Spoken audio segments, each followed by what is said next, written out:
Meus queridos irmãos, quero cumprimentá-los com a graça e a paz do nosso Deus. Que bom revê-lo nesse nosso encontro virtual para juntos adorarmos ao Senhor, aprendermos mais da sua palavra, e nós vamos fazer isso com esse novo tema que começamos a trabalhar no livro de Atos dos Apóstolos, chamado Atos para Hoje. A ideia é olharmos como a igreja vivia naquele tempo do primeiro século, tempo de expansão, quando aquela igreja crescia, quando aquela igreja se espalhava por todo o Império Romano, e também aprendermos lições espirituais daquele momento para aplicarmos nos dias de hoje, para direcionar as nossas ações nesse tempo que estamos vivendo. E para isso eu convido você a abrir a sua Bíblia então, no livro de Atos, capítulo 1, leremos do verso 12 ao verso 14. Diz assim a palavra do nosso Deus: Então voltaram para Jerusalém, do monte chamado Olival, que dista daquela cidade tanto como a jornada de um sábado. Quando ali entraram, subiram para o cenáculo, onde se reuniam Pedro, João, Tiago, André, Filipe, Tomé, Bartolomeu, Mateus, Tiago, filho de Alfeu, Simão, o Zelote, e Judas, filho de Tiago. Todos estes perseveravam unânimes em oração com as mulheres, com Maria, mãe de Jesus, e com os irmãos dele. Vamos orar. Pai querido, obrigado porque podemos mais uma vez sermos alimentados pela Tua palavra. Ilumina a nossa mente. Nos ajude, Deus, a estar atento a tudo aquilo que o Senhor tem para nos dizer. Essa é a nossa oração, no nome de Jesus. Amém e amém.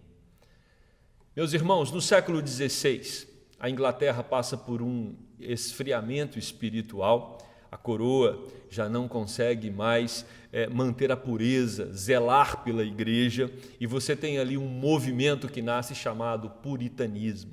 O puritanismo ele vem para firmar-se na doutrina da palavra de Deus e também para a vida de devoção, a vida de piedade, de oração. E quando nós olhamos para aquele tempo, nós percebemos que foi uma época de muita produção.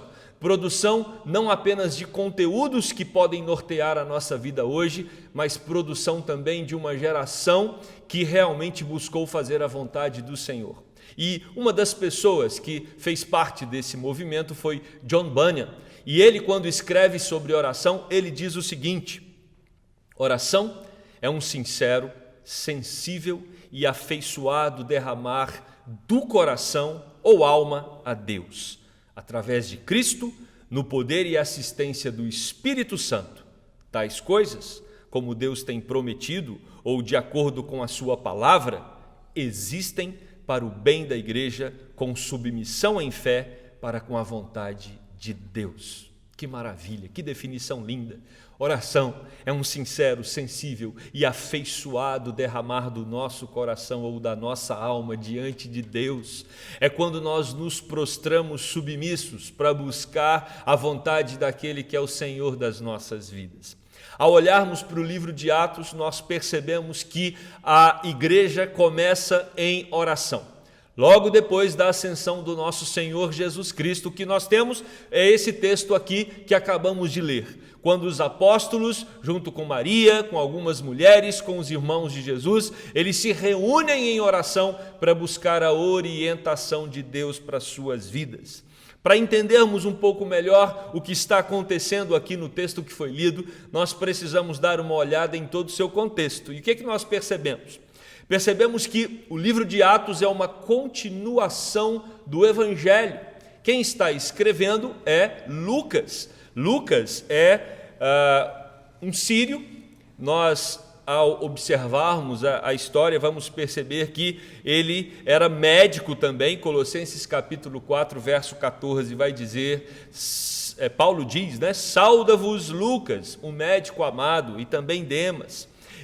Lucas foi quem acompanhou Paulo durante muitos anos do seu ministério e até o seu martírio. Ele morreu provavelmente com 84 anos na Grécia. Então esse é o autor do livro de Atos, lembrando que primeiro ele escreve o evangelho que nós chamamos de Evangelho de Lucas. Percebemos que tanto o Evangelho quanto o livro de Atos são destinados à mesma pessoa. Ele escreve para Teófilo, O nome Teófilo significa amigo de Deus. Quem era Teófilo? Provavelmente um judeu convertido. Alguns vão dizer que ele converteu com a leitura do Evangelho e ele pertencia muito provavelmente à classe alta da sociedade da sua época. O livro de Atos é um livro que possui muitos detalhes. Isso mostra o quanto Lucas se dedicou na escrita deste livro que fala sobre os primeiros anos da igreja. O texto, o livro todo, compreende um período de aproximadamente 33 anos de história. É um livro com inúmeros detalhes. Por exemplo, você vai ter mais de 100 nomes próprios citados por Lucas. Você também vai ter mais de 100 lugares que ele faz referência. O grego utilizado aqui é um grego riquíssimo.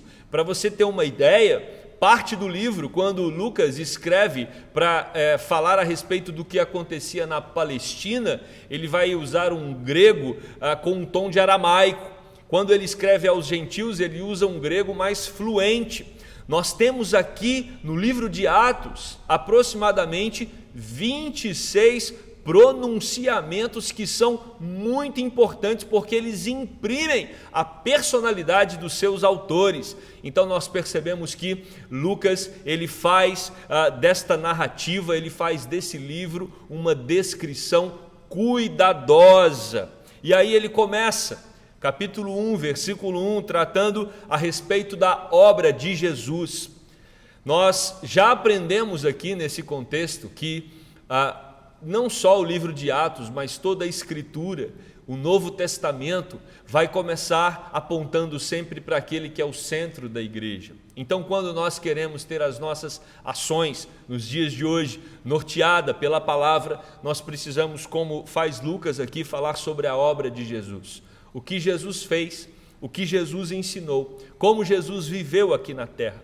Depois ele fala das instruções que foram dadas por intermédio do Espírito Santo, ou seja, Jesus deixa para nós lições que são direcionadas pelo Espírito Santo e aí então ele é elevado às alturas após essas instruções. Lucas, quando termina o Evangelho, lá no capítulo 24, do verso 50 até o verso 53, ele vai falar da ressurreição. E quando ele começa agora, capítulo 1, versículo 3, ele também fala da ressurreição. Ele diz que Jesus permaneceu aqui na terra por 40 dias falando das coisas concernentes ao reino de Deus. Olha só, nos 3 primeiros versículos do livro de Atos, nós percebemos Lucas abordando o tema do ensino e da obra de Jesus Cristo. Ele fala sobre o Espírito Santo que vem para instruir a igreja através de Jesus Cristo e agora ele fala também a respeito do reino de Deus. O Evangelho de Lucas, ele faz uma referência ao reino de Deus pelo menos 30 vezes. Qual o conteúdo dessa mensagem? Quando nós colocamos aqui e percebemos com clareza a importância desses temas que Lucas começa a abordar no livro de Atos, precisamos fazer a pergunta: qual é a mensagem? O que ele está querendo transmitir para os seus leitores? Ele quer transmitir conteúdos que vão direcionar a igreja naquele momento e com certeza por toda a história. Durante vários momentos, esse texto foi utilizado para instruir os cristãos e certamente ele também vai instruir os nossos atos nos dias de hoje. E aí, quando ele aborda o tema do reino de Deus, ele vai deixar claro que Jesus Cristo vem para manifestar esse reino que chegou e esse reino agora que precisa se espalhar por toda a terra, esse reino que chega até nós e esse reino do qual nós fazemos parte. E aí surge uma pergunta, o que é esse reino de Deus? João Calvino, quando vai definir a respeito do reino, ele diz que é o governo de Deus sobre os corações e vidas do seu povo, que, como cidadãos desse reino, recebem remissão de pecados e vida eterna. O reino de Deus é o governo do Senhor sobre nós. E a nossa oração é para que Deus governe enquanto estamos atravessando os nossos dias aqui na terra.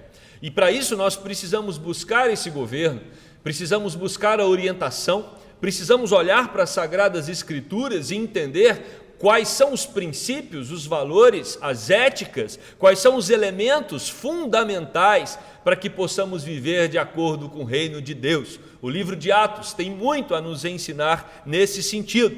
E aí Lucas ainda vai dizer no verso 4 que Jesus está ali, ressurreto, comendo com os seus discípulos, e eles então recebem uma instrução do nosso Senhor, dizendo que era para permanecerem em Jerusalém.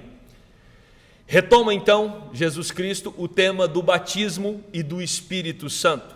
Esse tema que já foi tratado lá no Evangelho de Mateus capítulo 3, versículo 11, que diz, o próprio Cristo fala, eu vos batizo com água, João Batista que está dizendo, eu vos batizo com água para arrependimento, mas aquele que vem depois de mim é mais poderoso do que eu, cujas sandálias não sou digno de levar.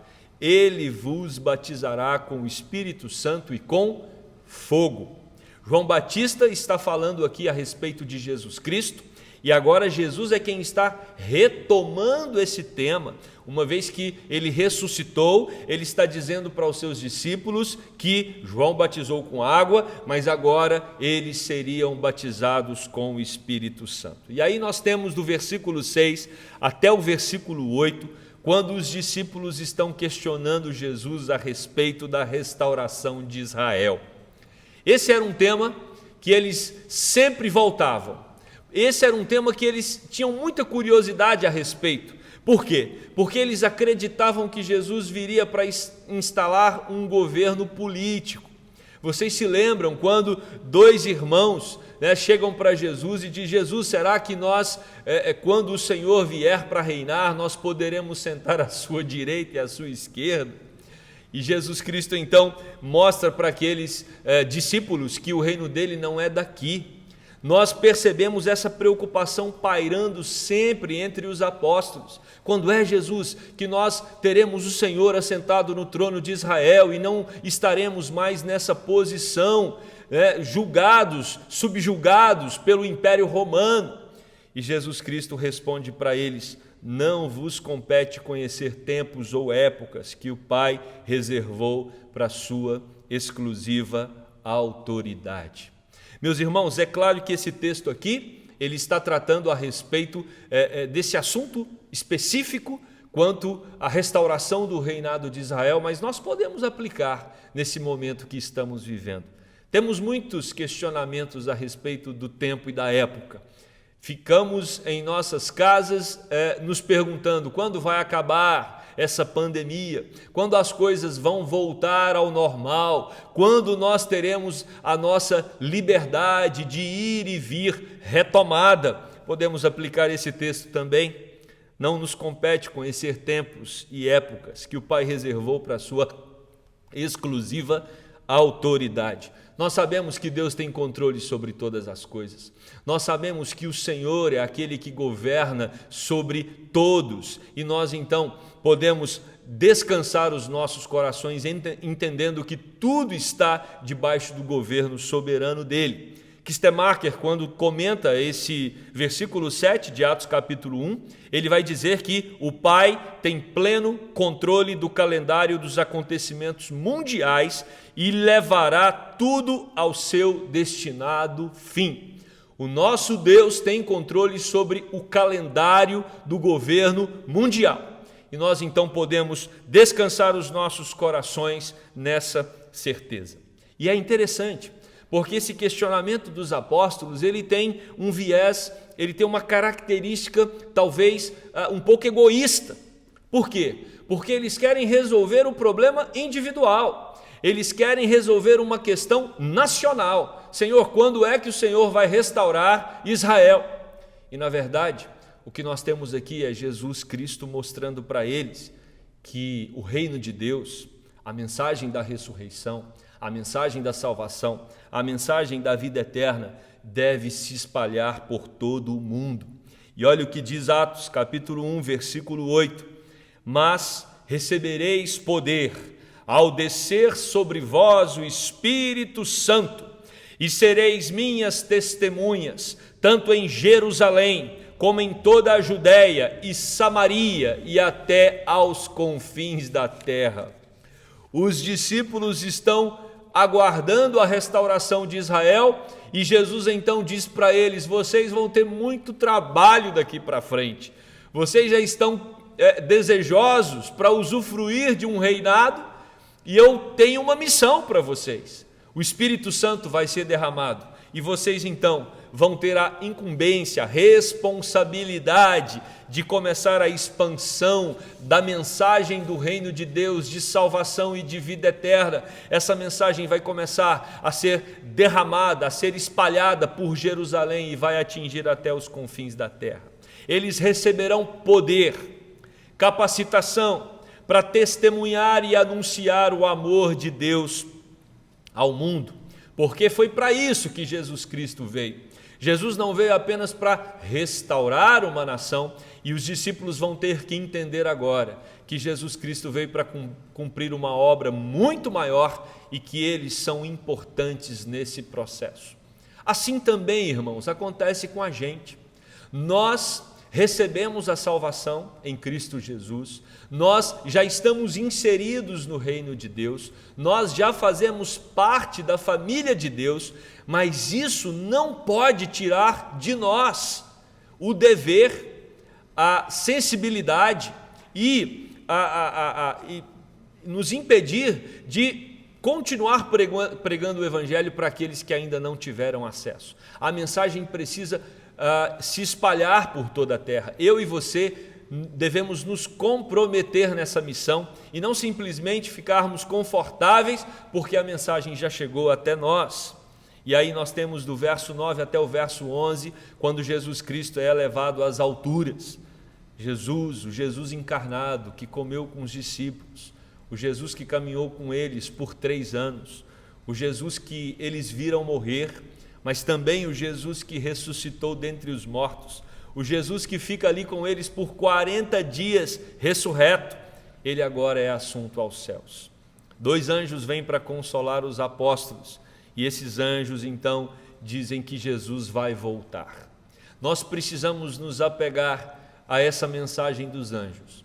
O Jesus que os apóstolos conviveram com ele por tanto tempo, esse Jesus que os apóstolos viram subindo aos céus, os anjos dizem: fiquem tranquilos, porque esse mesmo Jesus virá para buscar a sua igreja. Meus irmãos, nós precisamos ter os nossos corações tomados por essa mensagem. O Jesus que veio, morreu e ressuscitou há 2000 anos atrás, ele prometeu que voltaria, e a certeza de que ele vai voltar é que aquece os nossos corações nos dias frios, é que dá esperança quando quando surge uma pontinha de desespero no nosso coração. E aí, irmãos, nós temos o período entre a ascensão e o derramamento do Espírito Santo. Esse período dura 10 dias e os discípulos então estão isolados. E eu quero destacar essa palavra. Os discípulos, eles ficam confinados. Eles, conforme o texto nos mostra, eles vão para uma sala, eles vão para um lugar e permanecem ali em oração. Se tem algo que nós devemos fazer num momento de reclusão, é nos dedicarmos à oração. Uma ação que percebemos de maneira muito clara, já no primeiro capítulo do livro de Atos, é que uma igreja precisa orar.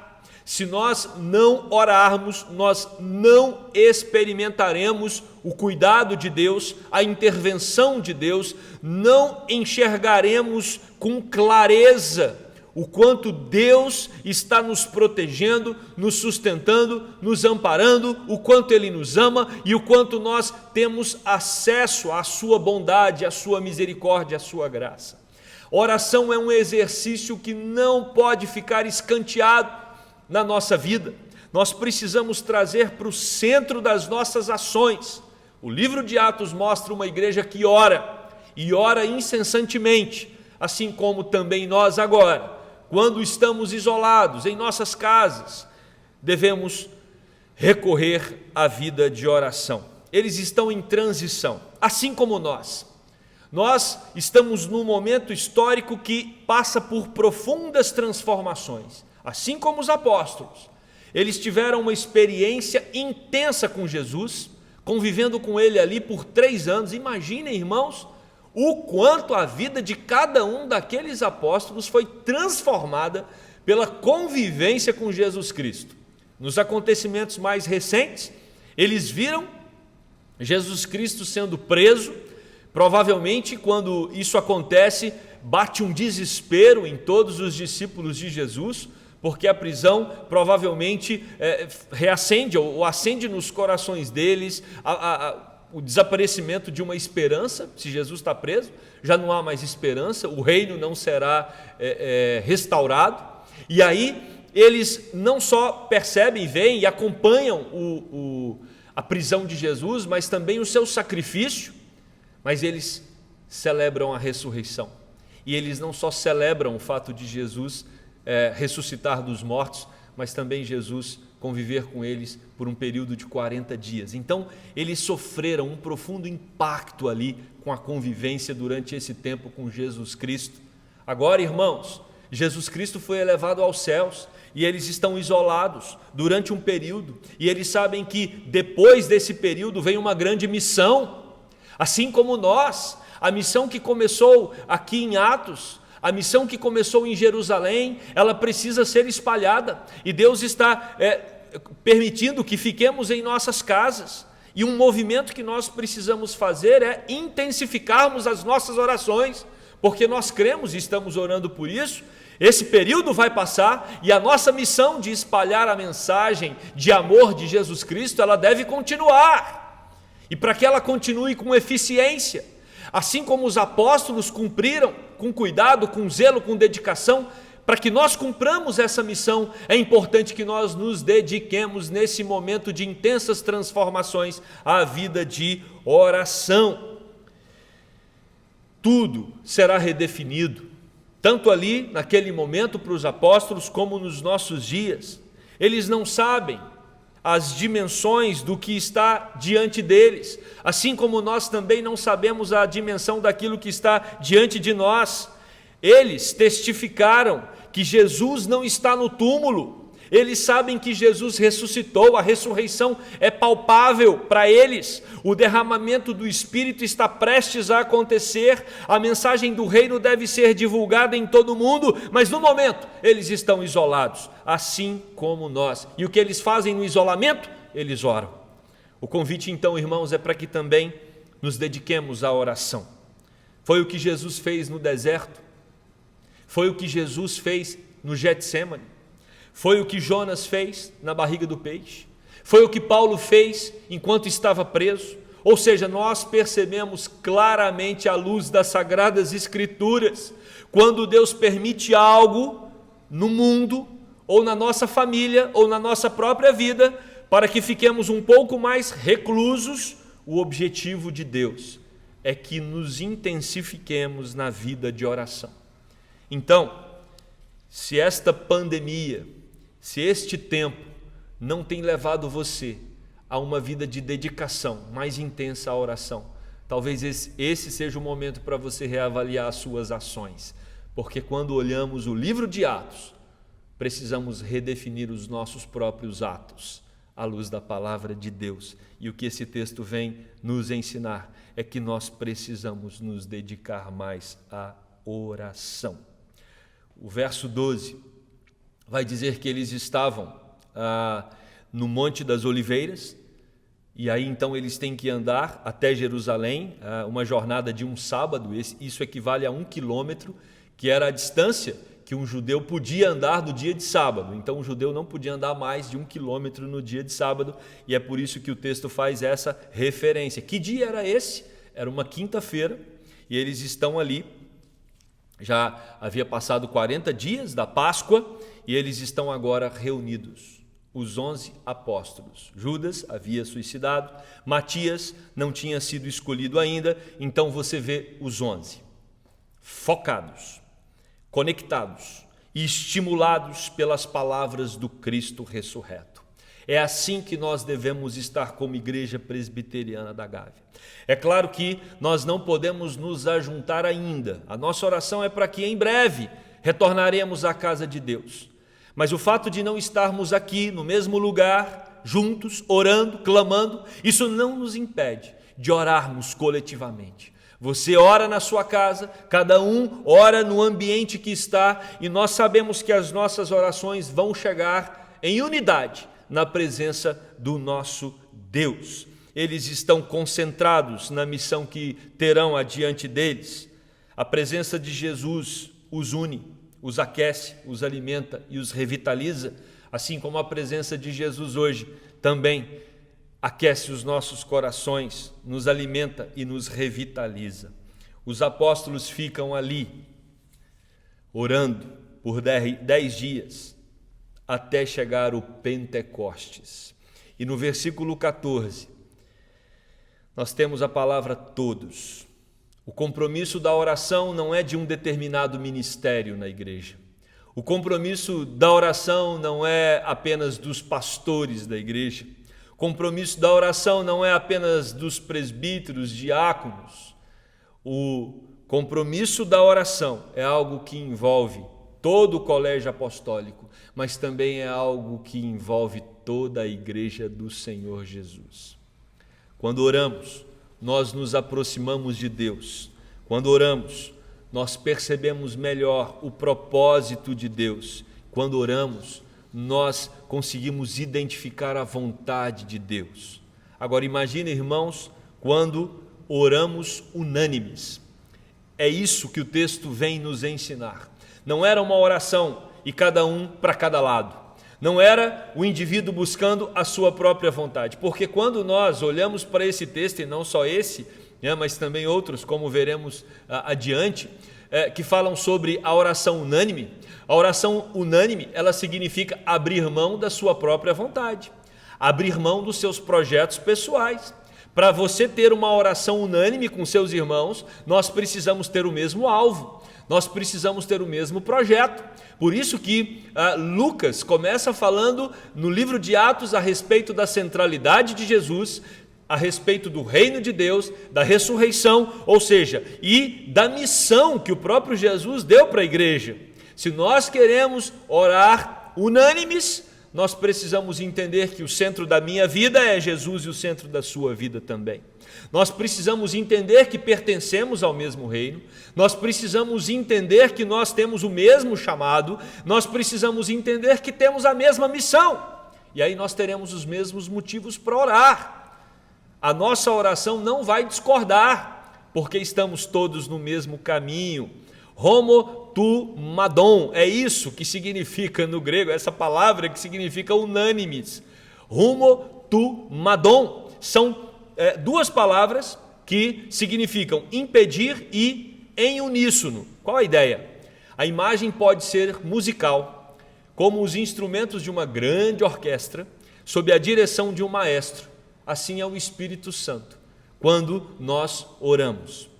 Cada um tem a sua própria personalidade, cada um tem o seu próprio jeito de entrar na presença do Senhor, cada um está num lugar diferente, mas todos nós, quando oramos, centrados em Jesus, no seu reino, na sua vontade e na sua missão, isso sobe até Deus, como uma música de uma orquestra afinada, sintonizada. É assim que Deus quer que nós desenvolvamos a nossa oração. E aí o texto vai dizer que eles estavam todos, olha a ênfase, todos unânimes, perseveravam. E nós precisamos destacar essa palavra, porque a perseverança, ela envolve uma intenção. A perseverança envolve uma disposição.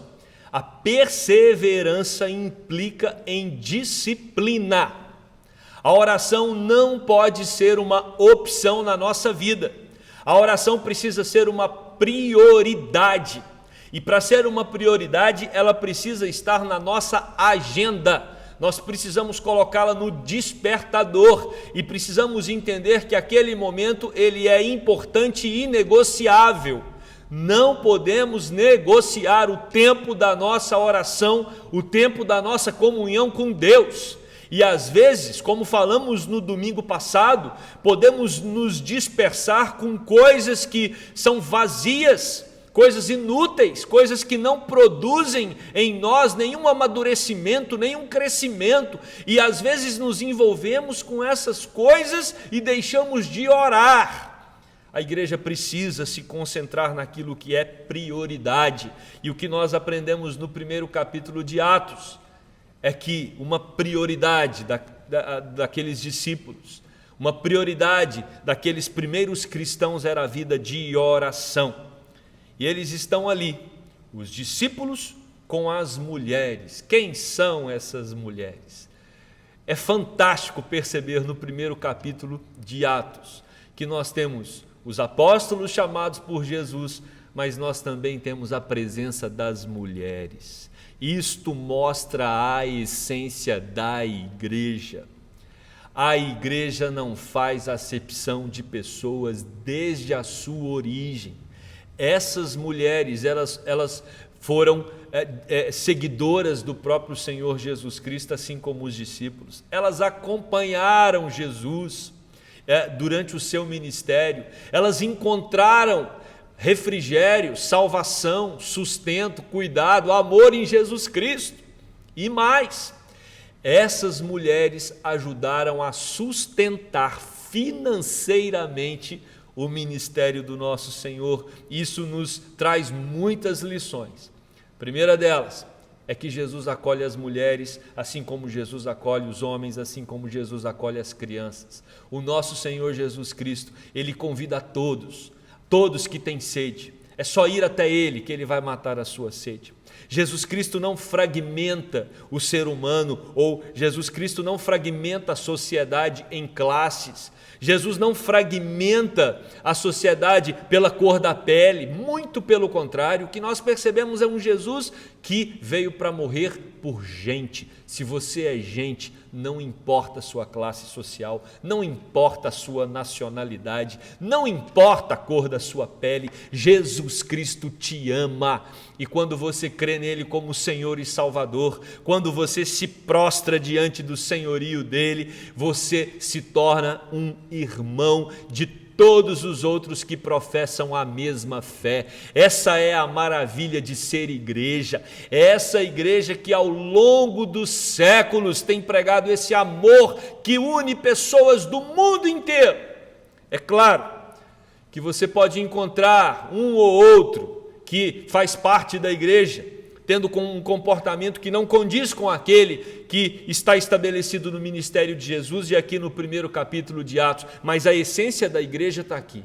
No primeiro momento após a ascensão de Jesus, o que nós temos são os apóstolos e mulheres reunidos ali para buscar a presença do Senhor em oração. E essas mulheres, elas ajudaram financeiramente o ministério de Cristo. Isso mostra que elas tinham renda, elas já trabalhavam. Quem nos informa isso é o próprio Lucas, no capítulo 8, do verso 1 até o verso 3, ele diz: aconteceu depois disto, que andava Jesus de cidade em cidade e de aldeia em aldeia, pregando e anunciando o evangelho do reino de Deus, e os 11 iam com ele. E também algumas mulheres que haviam sido curadas de espíritos malignos e de enfermidades. Maria, chamada Madalena, da qual saíram 7 demônios, e Joana, mulher de Cusa, procurador de Herodes, Susana e muitas outras, as quais lhe prestavam assistência com os seus bens. Essas mulheres, elas entendiam a importância do ministério de Jesus, do seu reino, e por isso elas estavam ali, seguiam a Jesus e envolviam com o ministério. Mas aí nós temos os discípulos, nós temos essas mulheres, mas temos também a mãe de Jesus. E um dado que merece destaque no texto são os irmãos de Cristo, que não creram nele enquanto ele desenvolvia o seu ministério aqui na terra, mas quando se depararam com Cristo ressurreto, os seus irmãos, Tiago, José, Simão e Judas, eles se prostram diante de Deus e eles reconhecem Jesus Cristo como o Senhor das suas vidas. Jesus aparece particularmente para Tiago. 1 Coríntios, capítulo 15, verso 7, o apóstolo Paulo nos mostra isso. Irmãos, nós percebemos que esse grupo, esse núcleo, ele tem aproximadamente 120 pessoas. Temos aqui apóstolos, familiares e pessoas comuns que foram poderosamente impactadas pelo Evangelho e estão ali unânimes, perseverando em oração. A igreja nasceu para orar. Nós somos o povo de Deus e o povo de Deus precisa ouvir a voz do seu Senhor. Nós somos cidadãos do reino de Deus e os cidadãos do reino de Deus precisam se prostrar diante daquele que é exaltado entre nós, diante daquele que merece toda adoração. Atos capítulo 2, versículo 42, depois do derramamento do Espírito que nós temos ali, é que a igreja continua em oração. Diz o texto: e perseveravam na doutrina dos apóstolos e na comunhão, no partir do pão e nas orações. Quando nós observamos a epístola de Paulo aos Tessalonicenses, 1 Tessalonicenses capítulo 5, versículo 17, o apóstolo encoraja os crentes a uma vida de oração, quando ele diz: orai sem cessar. Nós estamos neste momento e Deus nos convida para nos dedicarmos mais ainda à oração. Atos dos Apóstolos nos ensina que essa atitude precisa ser desenvolvida na nossa espiritualidade. Por isso, eu quero concluir, meu querido irmão, minha querida irmã, convidando você para não só nessa semana, mas faça dessa pandemia um marco na sua vida, um momento em que você foi transformado pelo poder do Evangelho, pelo poder da Palavra de Deus, a ter uma vida mais dedicada à oração. Desenvolva a oração de confissão, exponha para Deus o que precisa ser transformado, a oração de adoração. Adore ao Senhor não só com cânticos, mas também com a sua oração. A oração de intercessão. Quantas pessoas precisam de uma oração nesse momento? Oração de clamor, pedindo a Deus para que Ele intervenha na nossa nação, no mundo. Oração aonde nós vamos colocar diante de Deus também essa situação específica de pandemia, pedindo a Deus para que os médicos tenham condições de continuar cuidando de tanta gente enferma. Oração pedindo para que Deus oriente a ciência para uma solução desse mal. E oração para que o Espírito Santo de Deus nos encha, para que possamos continuar a missão de pregar o Evangelho do Senhor Jesus Cristo. Estamos num momento que é dividido. Antes estávamos tranquilos, cada um, claro, com as suas dificuldades, as suas adversidades, mas não era um problema global. Estamos num período de transição e precisamos sair dessa transição mais fortes para cumprir a missão que Deus deixou para nós de espalhar a mensagem do reino de Deus em todo o mundo. Que Ele, através do seu Espírito Santo, continue nos capacitando a testemunhar do seu grande amor. Que Deus nos abençoe. Vamos orar. Pai querido, nós te agradecemos pelo livro de Atos dos Apóstolos, que mostra, Senhor, que a sua missão foi cumprida. Jesus veio, morreu, ressuscitou, passou 40 dias conversando com seus apóstolos e outras pessoas, mostrando qual era o seu plano, mostrando claramente que aquilo que o Senhor havia prometido se cumpriu através da missão do próprio Filho. Ele ressuscitou dentre os mortos e isso garante vida eterna a todo aquele que crê no seu nome. Jesus é levado aos céus e Ele deixa uma missão para os discípulos e Ele deixa uma missão para nós. Nesse momento, Deus, que somos convidados a ficar em casa, nos ajude, assim como aqueles irmãos fizeram, a nos dedicar à oração. Que os nossos corações sejam aquecidos pelo fogo do Teu Espírito, Deus. Que nós sejamos cada vez mais alimentados pela Tua palavra. Que nós nos preparemos, Deus, para a missão que o Senhor tem para nós daqui para frente. Nós entendemos, Deus, e cremos que essa pandemia vai passar. E temos muito o que fazer. A igreja do Senhor precisa pregar uma mensagem poderosa ao mundo. E nós queremos ser capacitados pelo Senhor. Por isso, que esse tempo, Deus, de reclusão, seja utilizado para buscarmos ao Senhor em oração. E nós oramos agora no nome de Jesus Cristo, aquele que veio, morreu e ressuscitou e deixou para nós esta missão. Oramos no nome dele. Amém e amém. Recebam a bênção, irmãos. Que a graça do nosso Senhor Jesus, o amor de Deus, o nosso Pai, que a gloriosa consolação do Espírito Santo de Deus esteja sobre cada um de vós e todo o povo do Senhor espalhado pela terra, hoje e para todo sempre. Amém e amém. Que Deus abençoe você, que Deus abençoe a sua casa.